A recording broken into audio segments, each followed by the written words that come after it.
So one of the big things about the pandemic is that it's kept a lot of us away from our gyms, even parks, and wherever we used to go to keep ourselves fit. I, for instance, had access to a terrace, and that terrace became my running track, my walking track, my yoga, yoga session place, everything.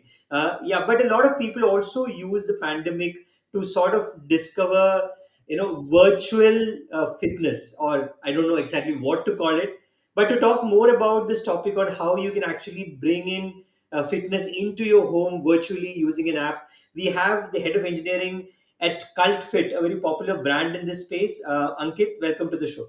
Yeah, thanks, Nandu. I'm excited to be here. Yeah. Yeah, so on our own devices this time, Ankit is going to talk about the technology behind running a popular and hugely successful fitness app. So Ankit, tell me, the pandemic came and you had a spurt, I'm sure, in the number of users who, maybe at least your users, who moved from the physical gyms to their online sessions, right? And how did that transition happen? What kind of a spike did you see in the numbers, and how did you have to adjust? I think March of last year, when the pandemic kind of hit us really badly, right? The whole country. I think we saw primarily two things, right? One is I think it just made a huge part of our population really health conscious, right? And these were people who had not really thought of fitness as something which was which fitness was never top of their mind, right? So it made a huge number of people health conscious. And secondly, I think people who always thought of health as something they would kind of, so people always used to think of health as something curative, right? That something, when they get some fever or they get some allergy, then they start kind of curing it. But now people started thinking of health as more preventive in nature, right? So these are the two things that happened for us. So overnight, almost we saw almost 5 6 x the number of people kind of hitting our app and looking for digital fitness solutions, which is what you were I think calling virtual solutions, right? These are people again like you who are kind of stuck in their homes, essentially with no longer having access to their gyms or even to their nearby parks or jogging tracks, but they knew that health is something that will that just cannot stop, right? So these are people who are now looking at doing the same kind of workouts, using our app, right? One good thing that happened for us though was we were always looking at digital fitness as part of our portfolio. So even when 4 years ago or so when we launched, we actually launched with digital fitness sessions, meditation sessions on our app. So we had some kind of, we were already working on this problem.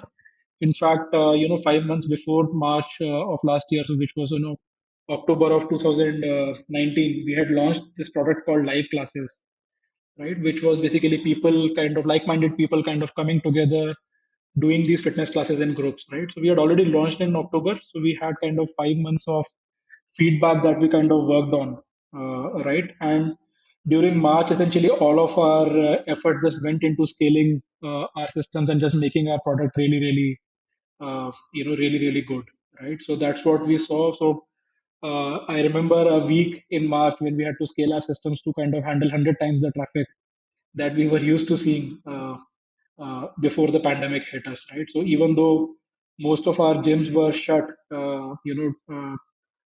we saw just a huge amount of traffic who were looking from people who were looking for fitness and meditation classes. Yeah. I'm just curious to understand. So, do you actually end up having more people taking these digital sessions than you would have otherwise had, your daily footfalls in your actual gyms?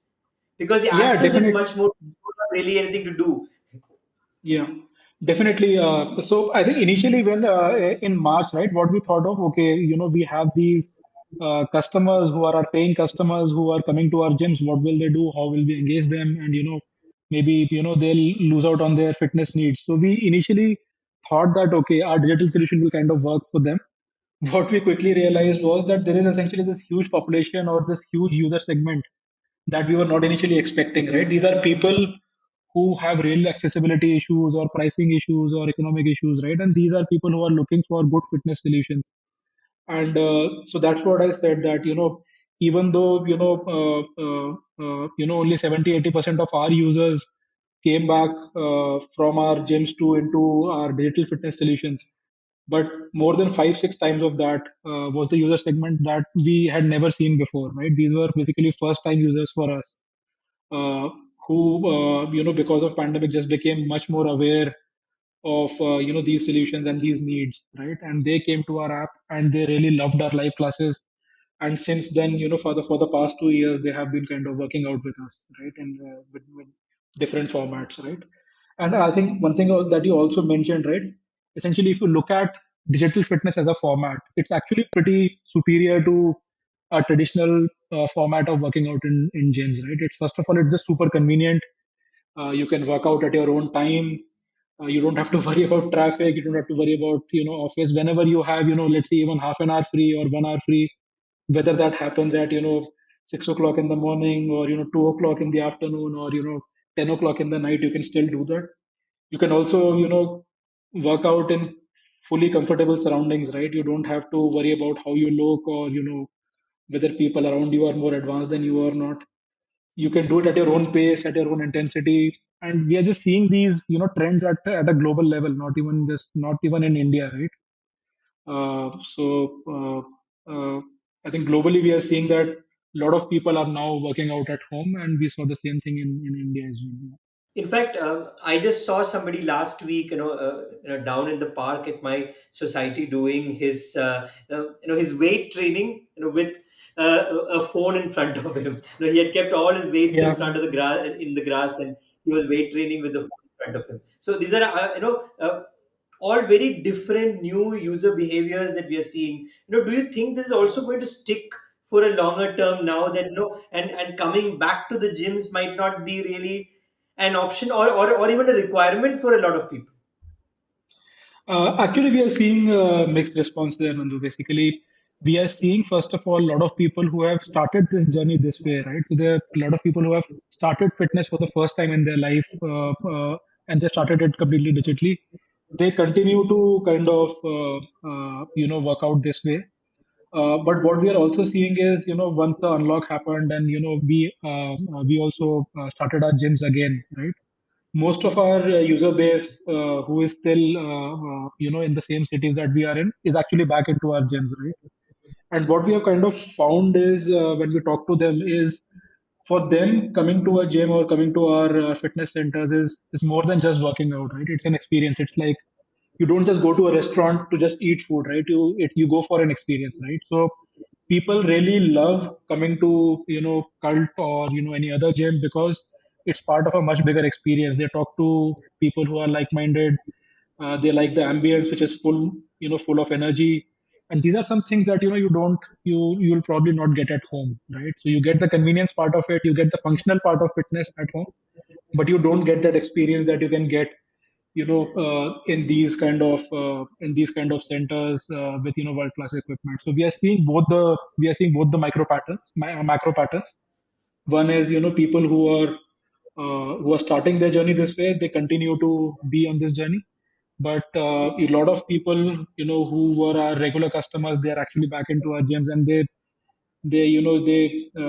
comment on our Instagram and on our Facebook page that they were just waiting for our gyms to open, and the day it opened, they were back. Yeah. So during the pandemic, one of the things that I have done, for instance, is that I have used a meditation app, and I have been quite consistent with it.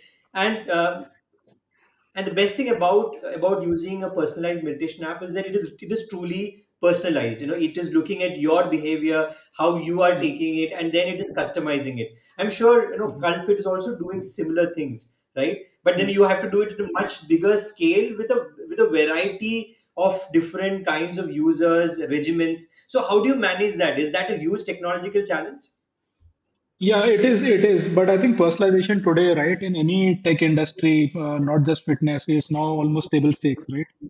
You can't have an app today that behaves the same way or shows the same content to everyone, right? So in we have done the same thing. So if, let's say, you are interested in yoga, and you are a beginner in yoga, the app will kind of help you discover more and more content on that side, right? And will help you kind of become better at what you are trying to achieve. At the same time, if what you're interested is in basically increasing your stamina, then we'll kind of show you more cardio based workouts, or more high interval training, or strength and conditioning workouts, and things like those, right? So I think personalization is something that we kind of we had been working before, but as I said, I think once we had more and more content, initially we started with just I think 3 or 4 formats. Now I think we have more than 15 formats. Even on the meditation or on the mental well-being side, we have content now for for stress, for anxiety, for depression, for sleep, for just improving your focus, or just even content to just dealing with the pandemic and the things that come with it, right? But we had to build this layer which basically looks at all the consumption patterns of from our users, and sees what is something that someone is looking for next, right? We also look at, okay, our algorithms also look at, okay, someone is bored of this seeing the same things again and again, maybe show something new to them, right? So it's an explore and exploit strategy that our algorithms use to first of all show some content that is highly relevant to what someone has done before, but at the same time also kind of break the boredom by showing new formats and new workouts and new meditation sessions. So an important aspect of this is also creating the content, right? And that Yeah, because that experience of being in the gym is not there, you need to create yeah, content that comes close by, right? So yeah, how do you manage that? And is that something, I'm sure you had no idea that the lockdowns are going to happen in a week. So yeah. how did you scale up for that, to create content that is available, that caters to different kinds of users, and also enables your personalization, right? For personalization also, you need a stream of content that is available so that you can Yes. personalize it for different users.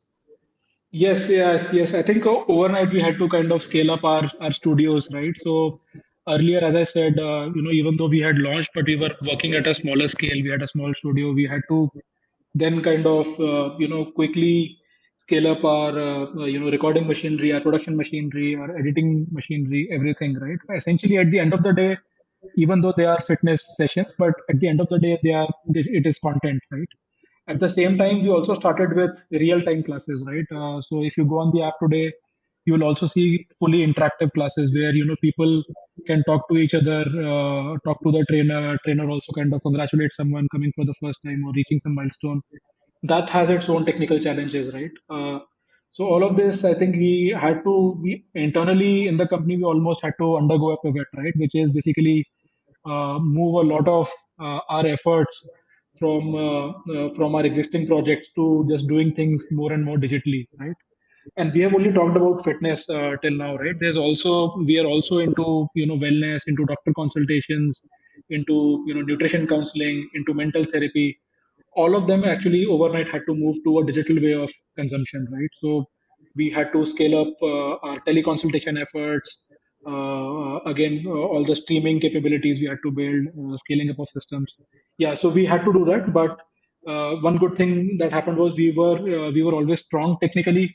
It was basically a problem of prioritization that we kind of took up, and in a month, we were able to scale up and launch all of these new experiences. Yeah. So for a lot of things, that especially what you do in a gym, and maybe even with meditation and stuff like that, it is one thing for people to follow something on an app and do, but you also need corrections, right? You need people to tell Mhm. them that, hey, you're not doing it right, or this, if you're Yeah. doing yoga, for instance, it's not right. And I remember early last year I was at CES in Vegas, and I saw an Indian company has a product called Yogify, which creates a Mhm. mat on which you do the yoga. So based on your touch points on the mat, but as well as what the app sees. So you keep your phone in front of you, and the position that it maps of you, it tries to correct you. So Yeah. are these the kind of technologies that you guys are also looking at?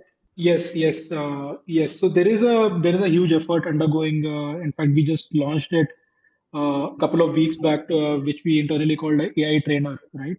And the idea there is that if you basically, as an individual, if you are working out, whether in a gym or in a group setting, or at your home, or whether you are and whether you are doing live classes, or whether you are just doing a workout on your own, essentially your app becomes your trainer, right? So the app kind of looks at you in real time, is able to determine, first of all, it's you in the scene, it's able to see what you are trying to do, and also then what you said, right? Basically detect your form and also correct your form, right? So this is something that we launched just a couple of weeks back.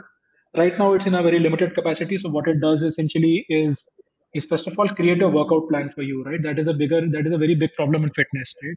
If you're interested in fitness, you still don't know what to do, right? And depending on what your goal is, what your fitness level is, how experienced you are and stuff, you everyone has a different fitness need, right?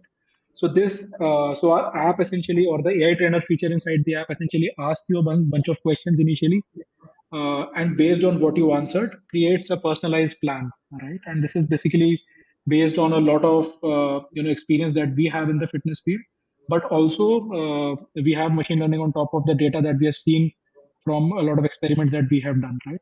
And based on that, we come up with a personalized fitness plan for you. And when you are in a particular part of this fitness plan, right? When you are doing on a particular day, when you are doing your workout, the app actually looks at you through the camera, obviously with your permission, and based on computer vision innovations that have happened in the last couple of years, it basically detects your form. We detect your 16 joints on your body, and based on that, we know based on this form and what we know that you are doing, we tell you that your knees need to be higher, or your hips need to be lower, or you are not pushing yourself enough, or how many, or even how many calories that you are spending right now, right? Which is a very big problem today. If you use any fitness band, there is only a limited number of things that it can tell about you, because essentially it's just getting that one data point from you, right? Which is your movement pattern of your hand and the heartbeat, right? But if you look at the whole body, essentially you can tell a lot more, right? Which is what the AI trainer is kind of telling you, right? So that is one thing that we are doing on that front.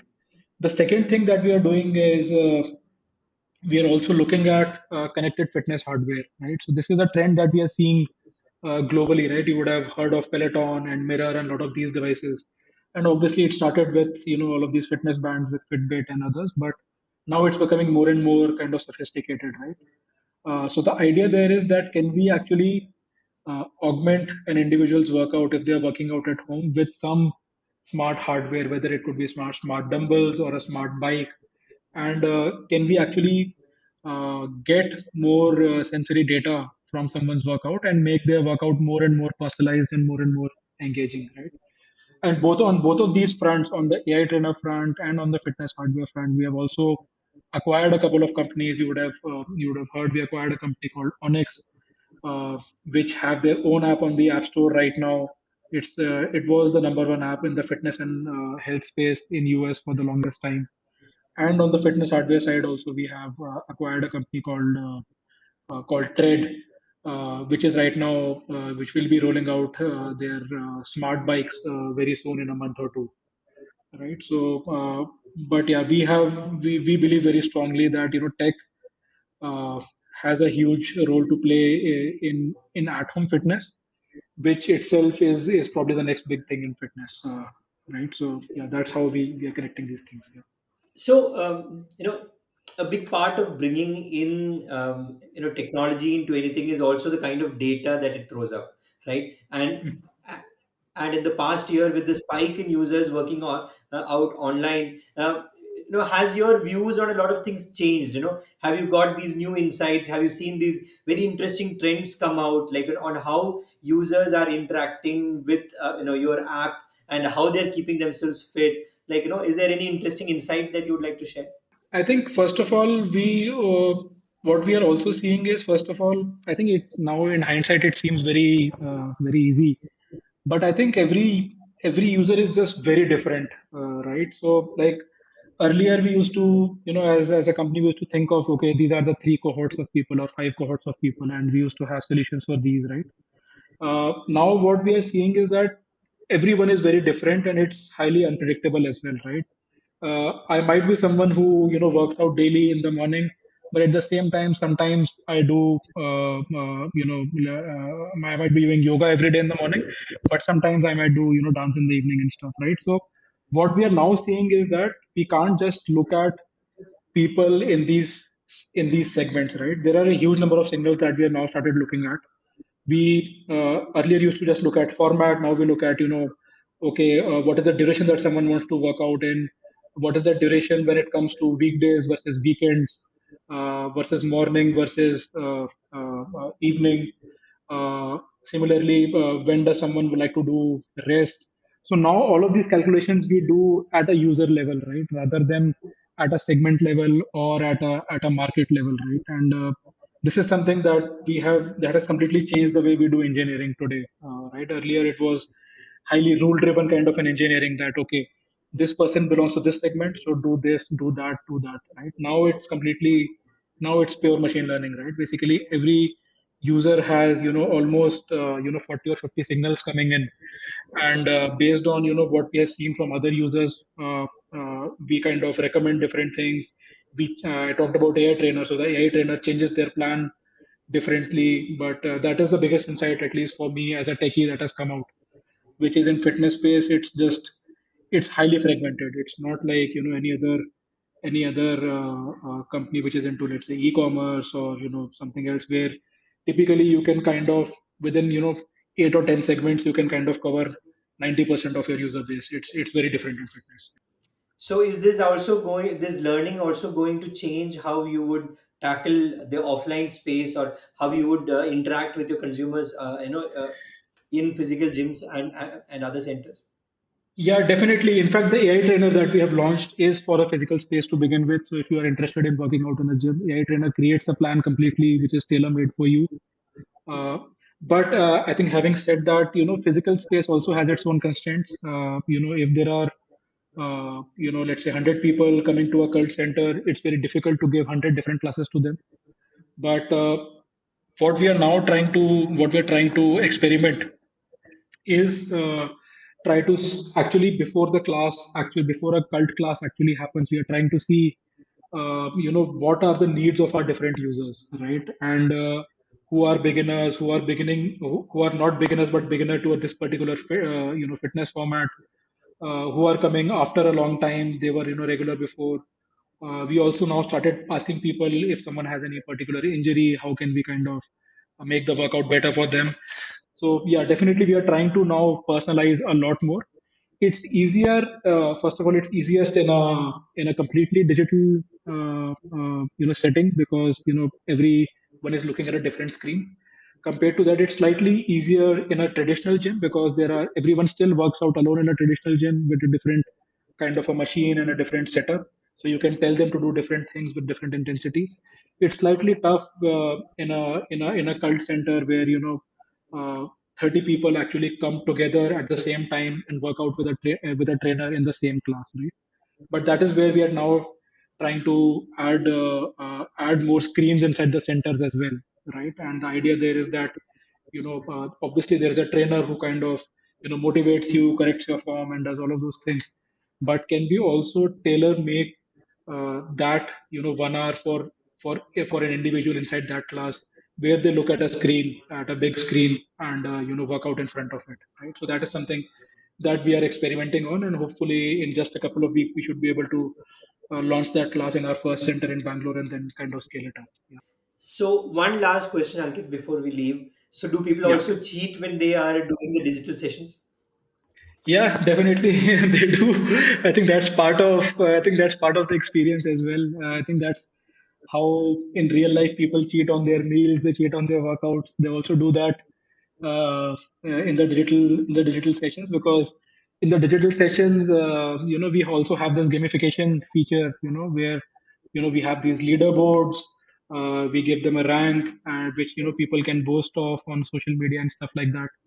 So sometimes, yeah, it's not a very large occurrence or anything, but we have seen occurrences of people kind of, sometimes just sitting and waving their hand, or, sometimes they get their friend instead of them.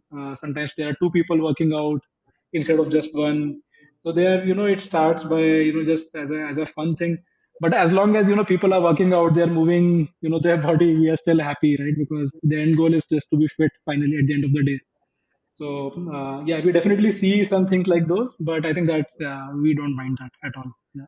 So I can tell you a little bit of a secret. I have a great motivation to do my daily session, and that is that I get a Mhm. cashback on my very expensive health insurance because I'm diabetic. So I have a very Oh, okay. expensive health insurance. So I get a cashback Yeah. on every day I keep myself fit, and the cashback can Mhm. go all the way up to 75% of the entire year's payment. So that's a Mhm. very big motivation for me to do my Yeah. workout every day. Yeah, So we are yeah. definitely getting Um, better at catching it though, right? So we are definitely becoming better now. We can actually see if it's actually you, and you are doing exactly what is being asked of you or not. But as of now, we are not yeah, penalizing the user or doing anything. But yeah, we are definitely becoming better at it. And one last thing I would want to say, I think you mentioned you are a diabetic. In fact, we just launched yeah, our first diabetic product as well a couple of weeks back. It's called SugarFit, and that is also highly tech enabled, right? So what we do, and the reason I'm kind of calling it out is also because India is just pretty behind when it comes to diabetic, right? I think one out of every seven people in India is either diabetic or pre-diabetic, which if you tie it with India's population, right? It's just huge. It's a huge number of diabetics and pre-diabetics, right? yeah, So what we are doing as a company there, and as a tech-enabled company there, is when you kind of sign up with us for that solution, uh, we give you a real-time small monitor, right, which you put on your arm for almost 14 days, and what it tells you basically is your blood glucose level in real time, right? And then what we do basically is we ask users to kind of yeah, log their meals and their workouts, and what we do in the back end is basically kind of correlate your sugar spikes or your glucose spikes with what you just had, and then we yeah, create a personalized nutrition plan for you and tell you, okay, what you should eat in the breakfast, what kind of things you should stay away from, and what quantity you should eat, what kind of things you should pair up, what kind of things you should not pair up. When does a workout is more effective for you? Is it in the morning or in the evening? And so we look at these metabolic patterns and create a personalized plan, right? And what we believe very strongly is that if you for in a lot of cases, not in all the cases, but in a lot of cases, diabetes can actually be reversed, or at least you can manage your diabetes to the extent that where you don't need medicines, right? So it's still early days for us, but I think we are highly bullish on it. I think it's, at least in India, it's the first time where someone is actually employing this kind of science and tech to solve a really tough problem like diabetes. Yeah. yeah. So continuous glucose monitoring is something that I also do quite a bit. Yeah. Almost every 2 3 months I do, and it's really really helpful. Yeah. So that Yeah. was Ankit Gupta of CultFit talking to us about the technology behind fitness. So thank you, Ankit, for being on the show. Very insightful session for all of us. Thanks, Nandu, for inviting me. Yeah, it was good. Yeah, it was good talking to you. So this is Nandagopal Rajan saying bye again from our own devices. We'll be back next week again with another guest and more insights. Till then, you can listen to our own devices anywhere you listen to your podcasts.